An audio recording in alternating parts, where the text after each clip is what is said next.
Que a paz seja com os irmãos, com as irmãs, o amor com fé da parte de Deus, o nosso Pai e do Senhor Jesus Cristo. E que a graça seja com todos aqueles que amam sinceramente ao nosso Senhor Jesus. Amém? Palavras do apóstolo Paulo em Efésios, capítulo 5, versículo 23. A seguir. Muito bem, meus queridos irmãos, é uma alegria poder estar aqui nesta noite, cultuando a Deus, juntamente com os irmãos. Trago saudação da nossa igreja, a Igreja de Cristo ali na Asa Sul, 305, 306 Sul. Nós estamos orando continuamente por esta igreja.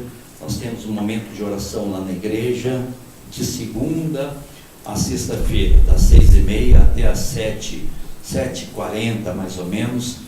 E nessa oração, todos os dias eu oro por esta igreja aqui. E para as demais igrejas que iniciadas pela igreja ali do Plano Piloto. E é tão bom ver o crescimento do reino de Deus, novas igrejas sendo estabelecidas, iniciadas para divulgar a mensagem preciosa do Evangelho de Jesus. E é tão bom ver tantas pessoas aqui, algumas pessoas já conhecidas de vários anos, outras que a gente fica conhecendo, é muito precioso. Bom, Rodrigo, eu convidei para estar lá na igreja do Plano Piloto, está conosco com alegria. Muito bem, e vamos gastar o nosso tempo aqui para a meditação da palavra.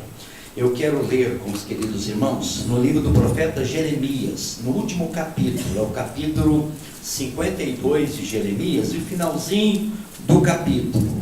Jeremias 52, do versículo 31 até o 34. Vamos ler apenas então estes versículos aqui.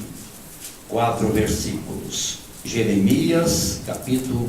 Eu gosto que as pessoas acompanhem a minha mensagem com a Bíblia aberta. Eu gosto de expor a palavra. Eu sou um pregador expositivo, certo? O meu tipo de mensagem, de modo geral, é uma mensagem expositiva, sempre baseada no texto bíblico. Eu acho que a palavra tem um poder extraordinário para falar o nosso coração.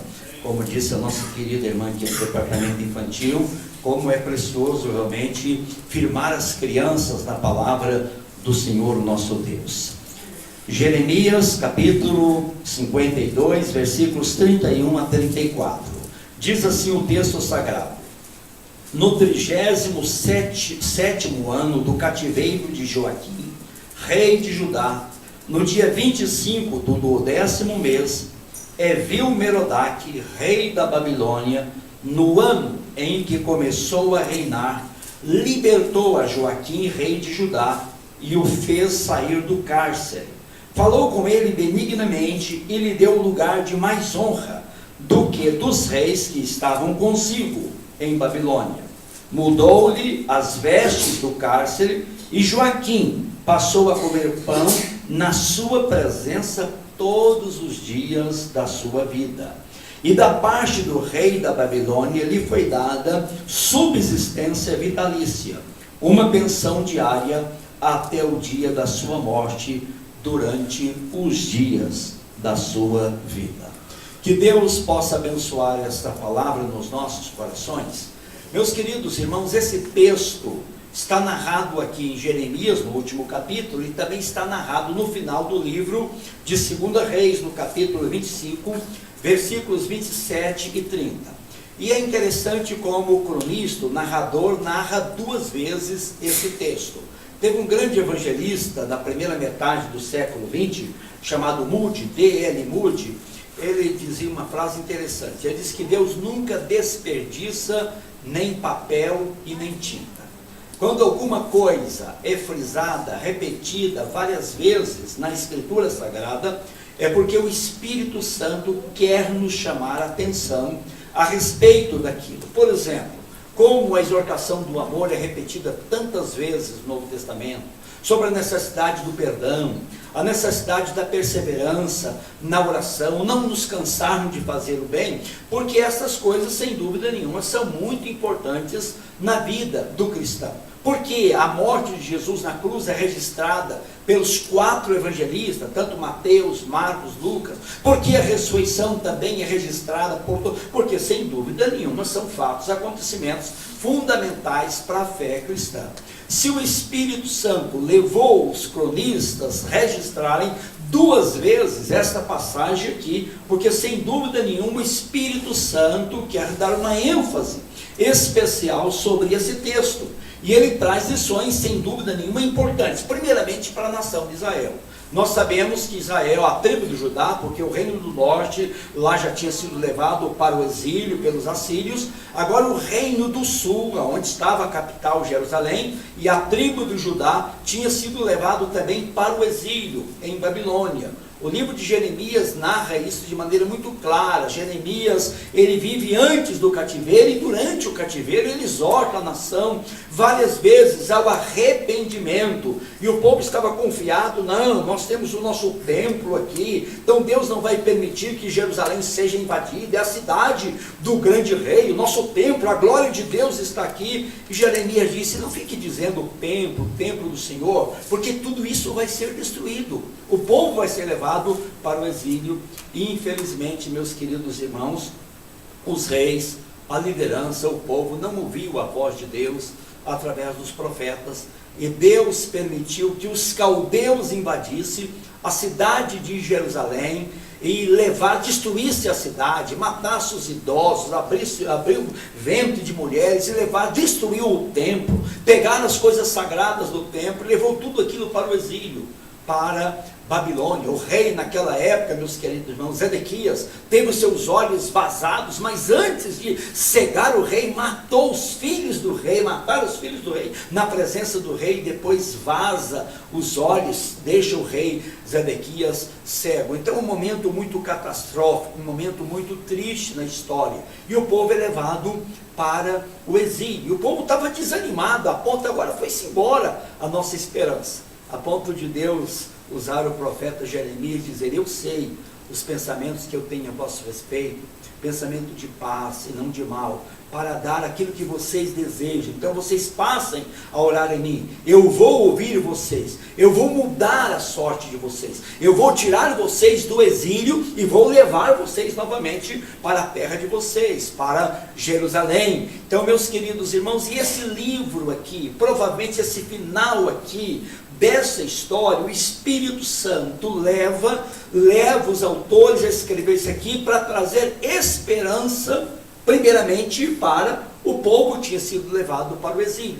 Se um rei pagão usa de tamanha misericórdia para com o rei de Judá, então, meus queridos irmãos, há esperança para a nação de Israel.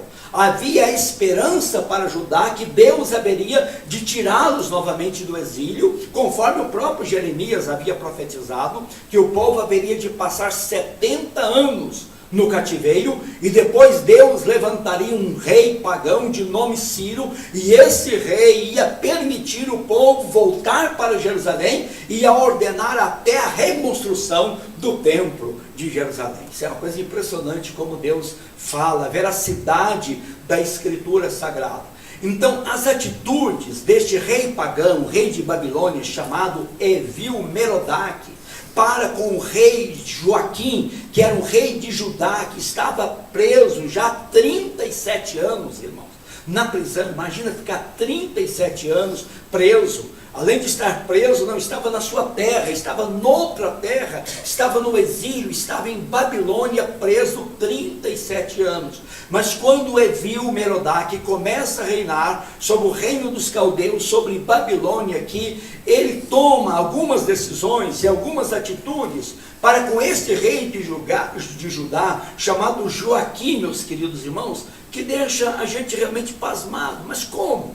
Como um rei pagão pode usar de tanta bondade para com um rei que era inimigo da Caldeia de Babilônia e que estava ali preso já há 37 anos, meus queridos irmãos? E é interessante observarmos as atitudes aqui do rei Evil-Merodach para com Joaquim.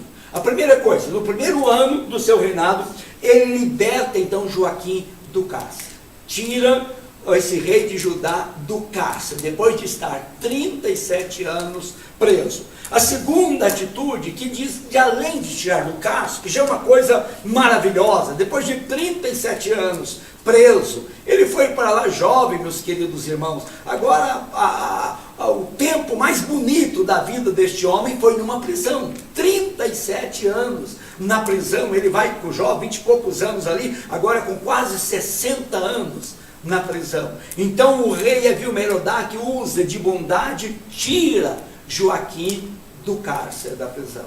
Mas a segunda atitude, além de tirar da atitude, o texto diz, meus queridos irmãos, que Joaquim, então que o rei Evil-Merodach, no versículo 32, falou com ele benignamente, falou com ele de maneira amorosa, falou com ele de maneira graciosa, de maneira amiga. Que coisa preciosa! O já tirar da prisão era algo realmente quase impossível, meus queridos irmãos. Estava predestinado a morrer ali na prisão. Mas Evil-Merodach o tira da prisão.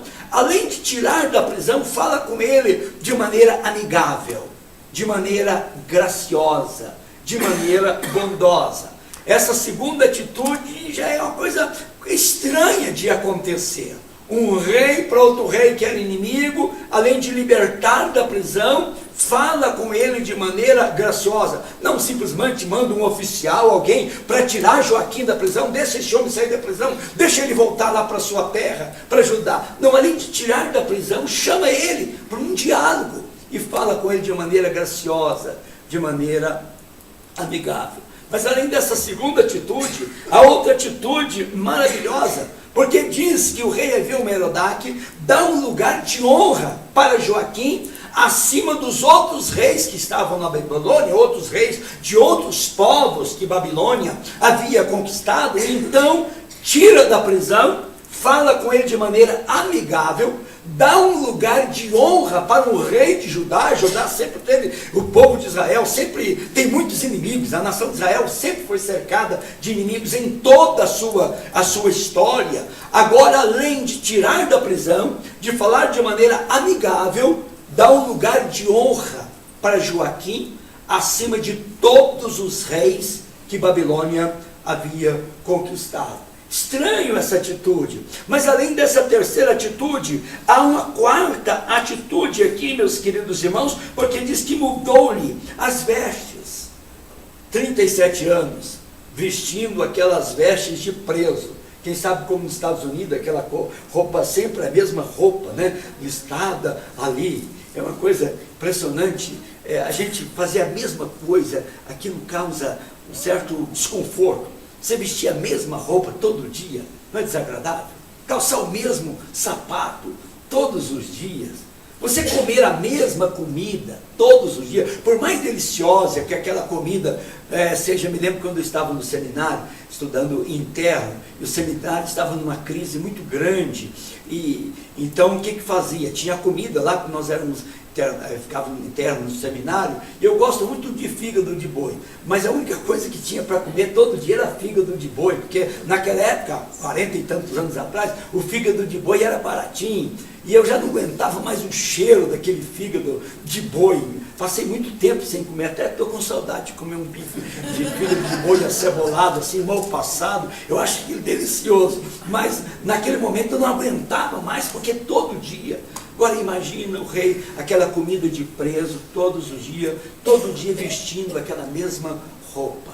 Mas o texto sagrado diz que Evil-Merodach liberta o cidadão, o rei da prisão, fala com ele de maneira amigável, dá um lugar de honra para ele acima de todos os reis que estavam na Babilônia, e diz o texto sagrado que muda as vestes. Tira aquelas vestes de um prisioneiro para colocar uma roupa nova, uma roupa limpa, uma roupa diferente, uma roupa que dava dignidade. Essa atitude também é maravilhosa.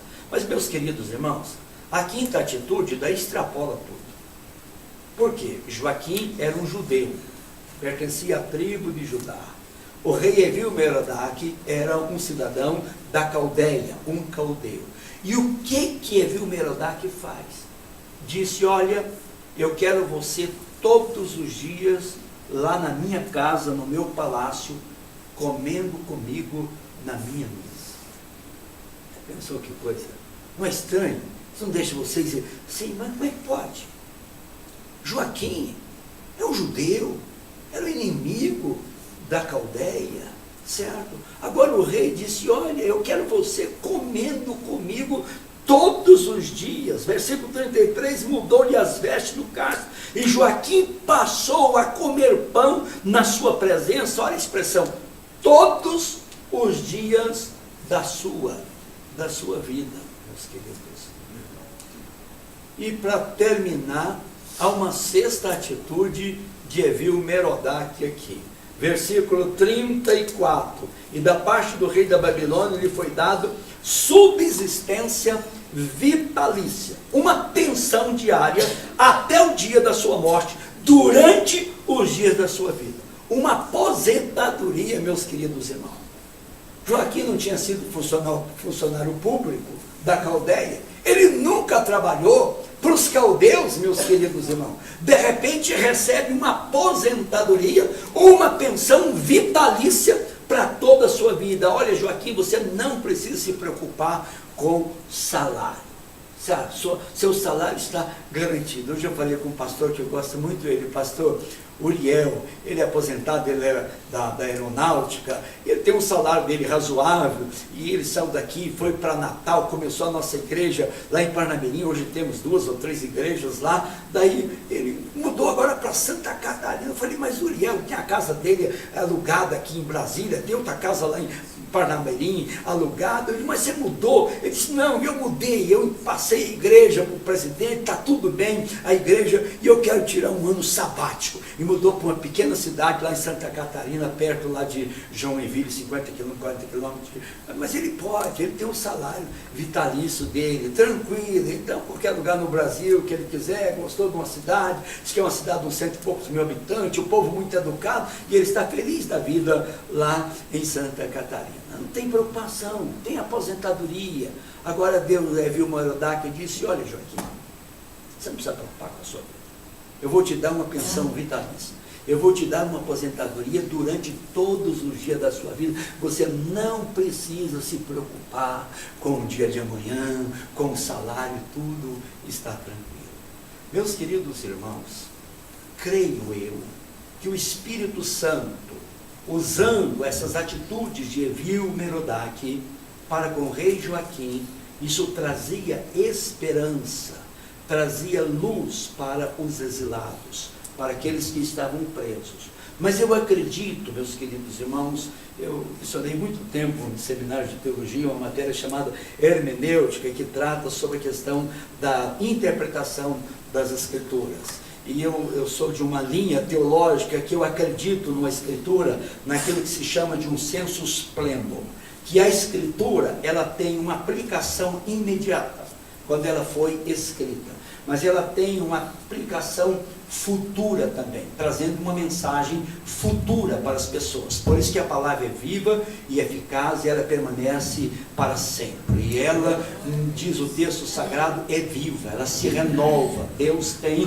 a mensagem de Deus, ela se aplica em todas as épocas. Por isso a palavra de Deus nunca torna um livro morto, sem vida. É uma palavra viva. A palavra de Deus é viva e eficaz, e é mais cortante do que qualquer espada de 2 gumes. Ela penetra a ponto de dividir alma e espírito, juntas e medulas, diz o texto sagrado. O profeta Isaías diz que toda a carne é como a erva, e toda a sua glória como a flor da erva. Seca-se a erva e cai a sua flor, mas a palavra de Deus, ela permanece eternamente. E eu acredito que o Espírito Santo, usando essas atitudes de Evil-Merodach para com Joaquim, isso ilustra, meus queridos irmãos, o que o Rei da Glória, o que o Rei dos Reis, o que o Senhor dos Senhores fez para com as nossas vidas, meus queridos irmãos.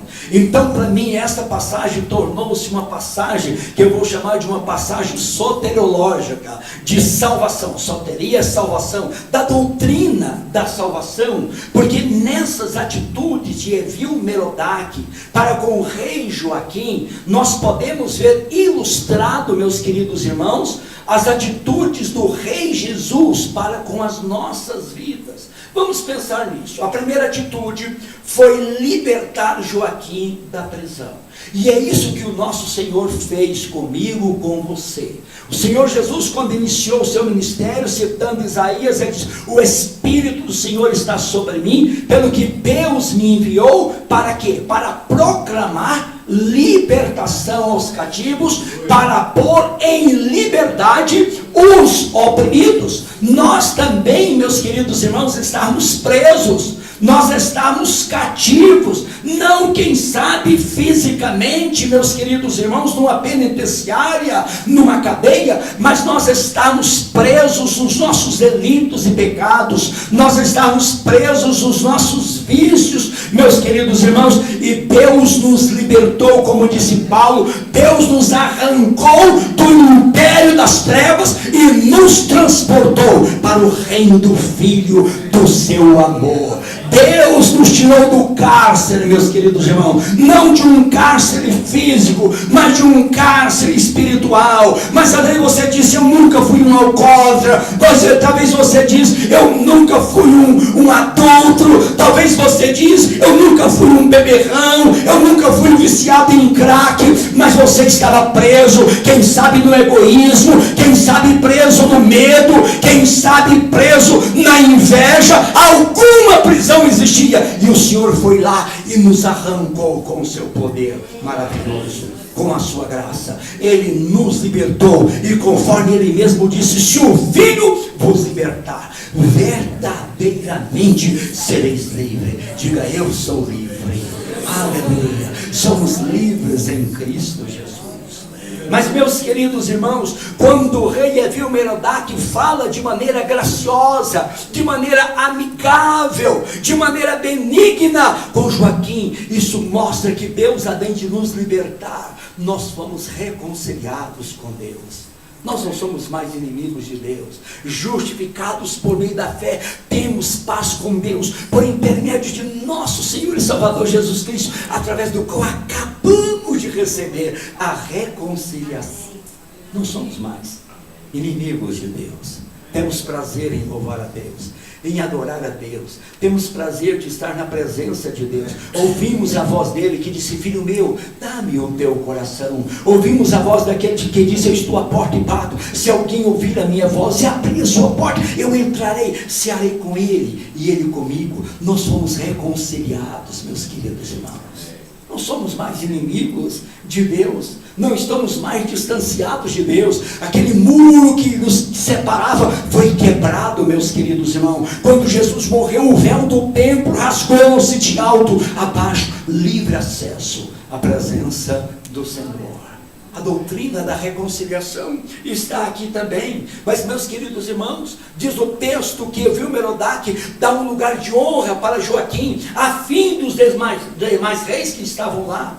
Essa exaltação, meus queridos irmãos, Deus nos tirou lá do lixo, Deus nos tirou de um tremendal de lama e colocou os nossos pés sobre uma rocha, aleluia, e colocou nos nossos lábios um hino de louvor ao Senhor. Deus nos exaltou, nos libertando da escravidão, fazendo de cada um de nós pessoas livres, libertas, dando-nos dignidade. Vede que grande amor nos tem concedido o Pai, a ponto de sermos chamados filhos de Deus. E de fato, disse São João, nós somos filhos de Deus.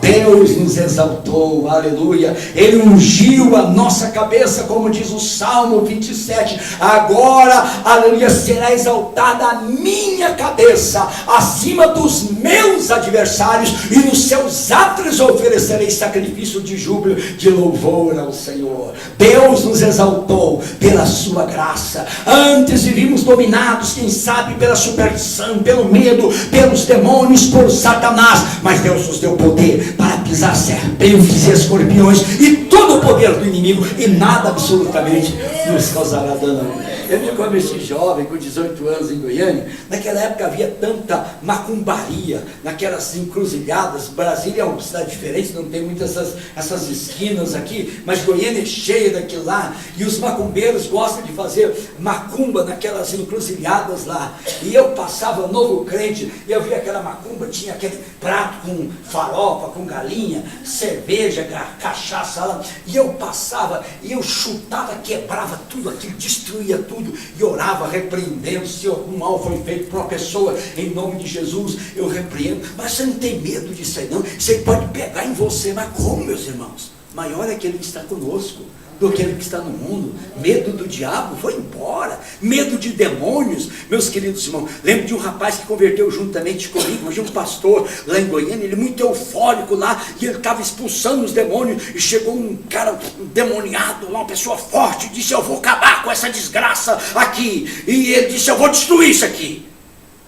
E aquele pastor, aquele jovem, disse: mas quem é você? Ele diz: eu sou o tranca-rua. E o jovem, de uma maneira de repente assim, ele diz: não há problema, porque meu Jesus quebra a tranca e abre a rua. Louvado seja Deus. E repreendeu, o cara caiu endemoniado, expulsou o demônio do cara, o cara aceitou Jesus. Mas medo de tranca a rua, Jesus quebra a tranca, Jesus abre a rua, Jesus desfaz toda a obra maligna. Deus nos deu lugar de honra, Deus nos colocou nos lugares celestiais. Bendito Deus e Pai de nosso Senhor Jesus Cristo, que tem nos abençoado com toda sorte de bênçãos espirituais nas regiões celestiais. Em Efésios capítulo 1, verso 3 e 4. Que coisa Deus nos deu, esse lugar de honra. Nós somos filhos de Deus, amém? Amados do Pai, queridos do Pai, habitação do Santo Espírito de Deus. Quando nós cremos, conforme diz Efésios 1,13,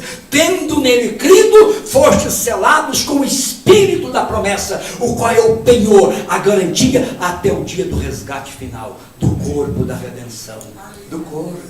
Aleluia. Mas, meus queridos irmãos, nessa atitude aqui de mandar trocar as vestes, eu fiquei pensando: mas por quê? Eu acho que devia ser a segunda atitude de Evil-Merodach.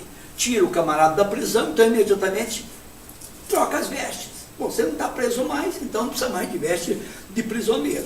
Mas antes de trocar as vestes, fala com ele benignamente, mostrando graciosamente a questão da reconciliação, exalta, dando essa autoridade depois do trocar as vestes. Porque o trocar as vestes representa, meus queridos irmãos, esta doutrina da salvação, que é a santificação. Deus vai nos santificando, Deus vai tirando de nós os trapos da imundícia do pecado, da maledicência, da inveja, da bebedice, de tudo aquilo, e Deus vai mudando o nosso guarda-roupa agora, nos vestindo com a humildade, com a santidade, com a bondade, com a generosidade. Está muito claro lá em Colossenses, quando diz para nós despirmos daqueles velhas vestes de maldade, de maledicência e de inveja, e revestivos de humildade, de amor, de bondade. É a doutrina da salvação que está aqui. Nós estamos nesse processo. Nós já fomos libertos da prisão, mas nós estamos sendo libertos. Amém? Nós somos libertos do poder da condenação do pecado. Estamos sendo libertos do poder do pecado. E seremos libertados da influência do pecado no dia da glorificação final. Então a santificação, ela tem um momento quando você se converte a Cristo Jesus, lavado pelo sangue. Ela tem um processo na nossa jornada cristã, da nossa santificação, e ninguém alcançou tudo que precisa alcançar de Deus. Nós estamos nesse processo. O próprio Paulo disse: não que eu tenha alcançado já a perfeição, mas uma coisa faço, esquecendo as coisas que para trás ficam, avançando para as que diante de mim estão. Nós estamos nesse processo. Então nós já fomos santos na questão posicional. Deus não vê pecado em nós por causa do sangue de Jesus, mas nós estamos sendo santificados por esse processo do desenvolvimento da nossa vida, cada dia nos libertando dos maus hábitos, dos maus costumes. Todos nós estamos crescendo em santidade. Amém? Então, por isso que o trocar as vestes vem depois de falar com ele de maneira amigável, vem depois de honrá-lo, porque na conversão é isso que acontece. Deus nos tira do cárcere, Deus nos tira da prisão, Deus fala de maneira graciosa, amigável, a reconciliação, Deus nos dá lugar de honra, autoridade acima dos reis das trevas, acima dos demônios, dos poderes malignos, mas Deus vai trocando também as nossas vestes. Amém? Nós somos vestidos e revestidos agora daquele fruto glorioso do Espírito Santo de Gálatas 5, 22 e 23. Fruto do Espírito é amor, é alegria, é paz, é longanimidade, é benignidade, é bondade, é fidelidade, é mansidão, é domínio próprio. Contra essas coisas não há lei. Os que estão de Cristo Jesus crucificaram a carne com as suas paixões. E se vivemos no Espírito, andemos também no Espírito. Aleluia. Aleluia. Cada dia uma roupa mais bonita na vida do crente. Quando você se reveste da humildade, que vestidura bonita. Quando você se reveste da bondade, do amor, da alegria, da misericórdia, são trajes especiais. É uma roupa especial. O nosso guarda-roupa agora é outro, meus queridos. Nós nem abrimos mais a porta daquele guarda-roupa velho, da inveja, da maledicência, da imoralidade. Não, meus queridos irmãos. Agora cada dia a gente pega uma peça nova. E como tem roupa nova, meus queridos irmãos. Como tem coisa bonita, justiça, alegria, paz. Que coisa preciosa, meus queridos irmãos, essa roupagem espiritual que Deus nos concede. Mas, meus queridos irmãos, olha que bênção. Agora com roupa nova. O rei disse, olha, eu quero você comendo comigo, não é uma vez por semana, por mês. Eu quero ver você comendo comigo todos os dias na minha mesa. Meus queridos irmãos, é a comunhão com o Senhor que nós temos agora. Eu gosto desse texto e citar bem direitinho. Apocalipse 3:20. Eis que eu estou à porta e bato. Se alguém ouvir a minha voz e abrir a sua porta, eu entrarei. Olha a expressão. Cearei com ele e ele comigo. Não está assim, eu cearei com ele e ele comigo. Porque o que eu vou dar para Jesus? Qual a ceia que eu vou dar para Jesus? É tão pequena. É meu próprio coração. É a minha vida. É a minha dedicação à consagração. Mas ele vai cear comigo. Agora o que o Senhor tem para me dar, meus irmãos, ou para nos dar, é muito. A mesa está farta todos os dias. Depois de 37 anos comendo a mesma comida, agora, meus queridos irmãos, um dia é filé mignon, outro dia é picanha gorda, outro dia, sei lá, meus queridos irmãos, é tanta coisa gostosa aí, amém? Aleluia, uma mesa, você vai comer comigo, é a comunhão que nós temos com o Senhor. O Senhor não simplesmente nos libertou, Ele quer na presença dEle, em comunhão com Ele, não é uma vez por semana, não é uma vez por mês, uma vez por ano, é todos os dias comendo com o Rei. Aleluia. Já pensou que graça? Aleluia.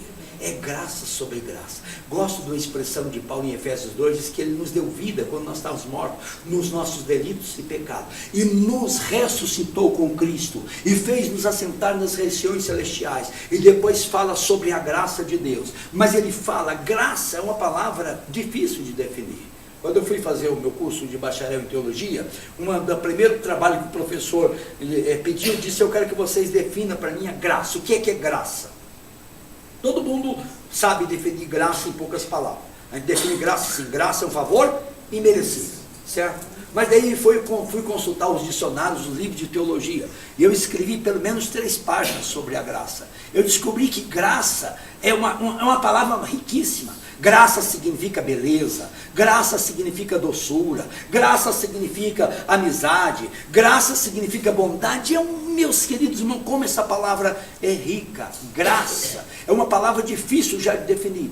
Mas Paulo não está contente com a graça, ele disse a riqueza da graça. Daí Paulo disse, mas a riqueza da graça é em ter pouco. Daí ele usa 3 palavras, a suprema riqueza da sua graça para conosco em Cristo Jesus. Ele não se contenta. A palavra graça já diz tudo. Graça é um favor imerecível, meus queridos. A Bíblia diz em Hebreus para nós aproximarmos do trono da graça, a fim de recebermos misericórdia em ocasião oportuna. Essas palavras misericórdia e graça, preciosa. Mas misericórdia é uma coisa e graça é outra. Você sabe o que é misericórdia?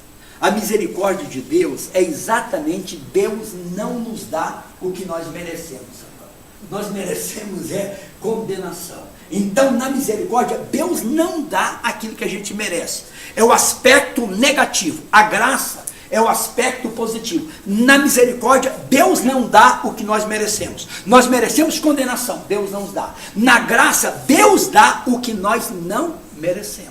Na misericórdia, Ele não dá o que merecemos. Na graça, Ele dá o que nós não merecemos. É o aspecto positivo. Deus amou o mundo de tal maneira que deu o seu Filho. Aquele que não poupou o seu próprio Filho, antes por todos nós o entregou. Isso é graça. É o que Paulo diz. Será que alguém se anima a morrer pelo bom? Pode ser que pelo bom alguém se anime a morrer. Mas Deus deu o seu Filho para morrer pelos ímpios, por nós pecadores. Isso é graça. É graça sobre graça. É a suprema riqueza da sua graça. Eu acho que nenhum outro texto da Bíblia eu vejo a graça de Deus ilustrada de maneira tão clara como nesse rei Evil-Merodach, rei da Babilônia.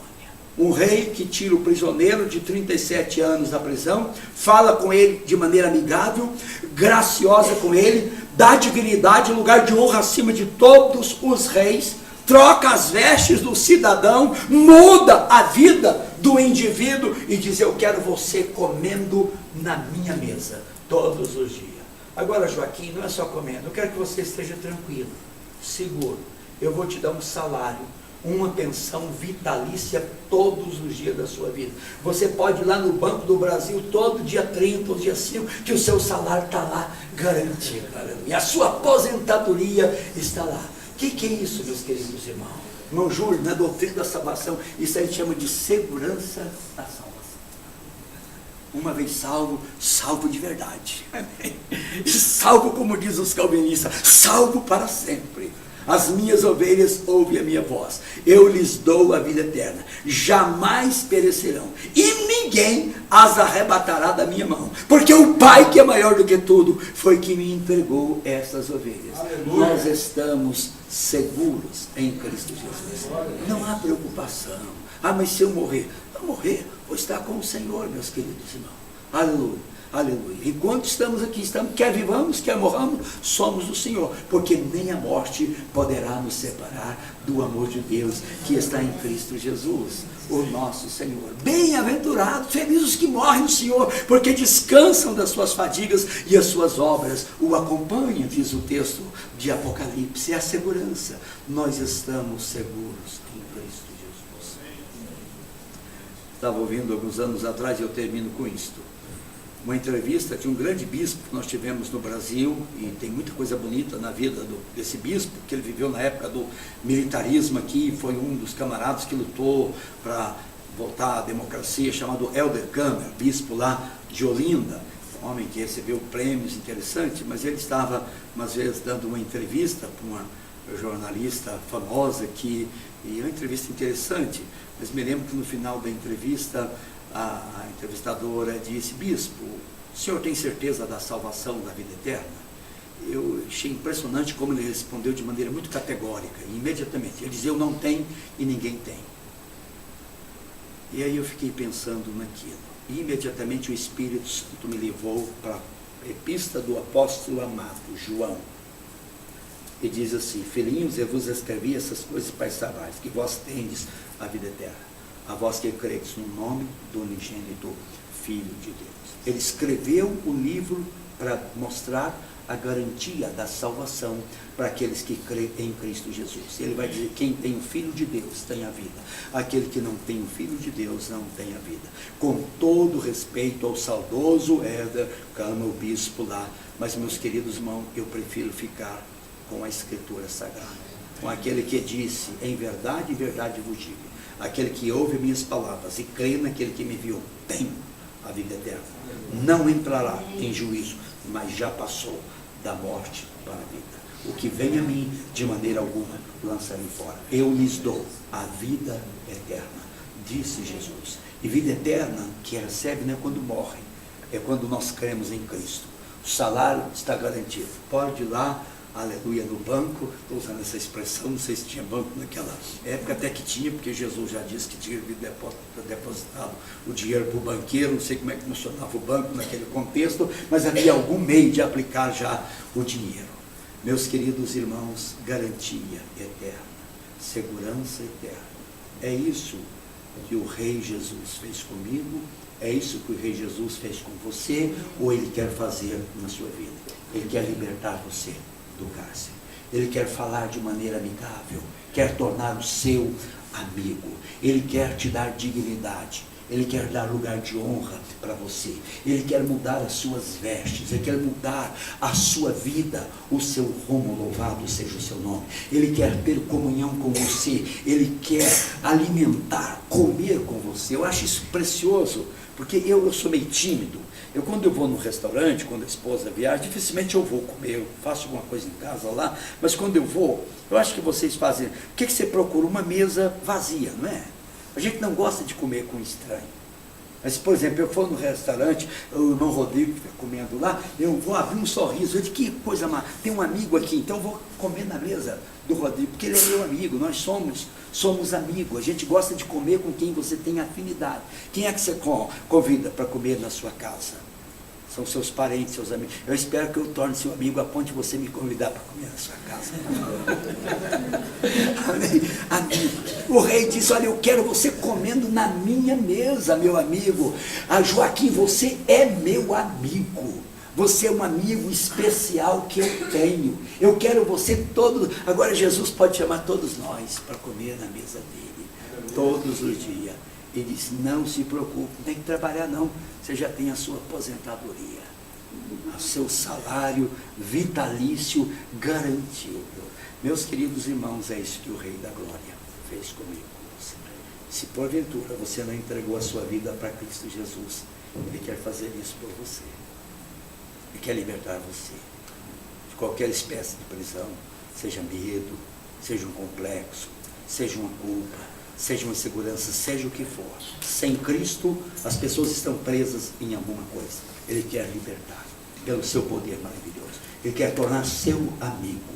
Aleluia. Ele quer te dar essa dignidade. Ele quer te dar lugar de honra. Ele quer trocar as suas vestes. E Ele quer você em comunhão com Ele. E Ele quer dar para você garantia de salvação, de vida eterna. Amém? Vamos ficar em pé? Vamos orar? Glória a Deus. Aleluias, como é precioso nós servirmos este Senhor da glória, esse Jesus maravilhoso. Meus queridos irmãos, e nós vamos orar agora.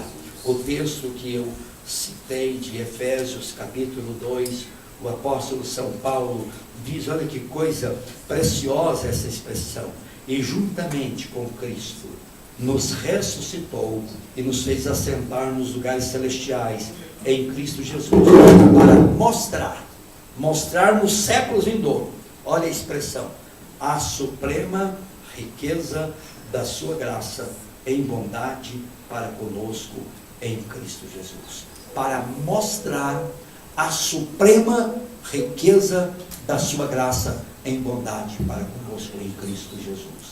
Nas atitudes de Evil-Merodach, a gente pode ver muita graça, mas em Cristo Jesus, nós vemos a suprema riqueza da sua graça. Pai, muito obrigado por esses momentos tão preciosos aqui, juntamente com os teus filhos aqui em Águas Claras, quando podemos, ó Deus, meditar nessas atitudes tão benevolentes, tão graciosas, de Evil-Merodach para com o rei Joaquim. Ó Deus, isso ilustra de maneira tão límpida, tão clara para nós, a suprema riqueza da graça de Cristo Jesus, o nosso Senhor. Como Ele nos libertou da prisão do pecado, como ele falou de maneira amigável, nos reconciliando com ele mesmo, como ele, ó Deus, nos deu dignidade, como ele, Senhor Deus, ó Deus, mudou as nossas vestes, tirou aqueles hábitos ruins, maus, sujos da nossa vida, trazendo a tua beleza gloriosa, esta comunhão bendita de estarmos sempre na presença dele, e essa segurança eterna que nós temos em Cristo Jesus. Abençoe cada vida que está aqui nesta noite. Se porventura alguma pessoa ainda não entregou a sua vida, ó Deus, nas tuas mãos, que o teu Espírito possa produzir no coração a fé, a confiança em Cristo Jesus, e que o grande amor de Cristo Jesus possa produzir nos corações o arrependimento e a fé para a salvação eterna. Abençoe cada um em nome de Jesus. Amém.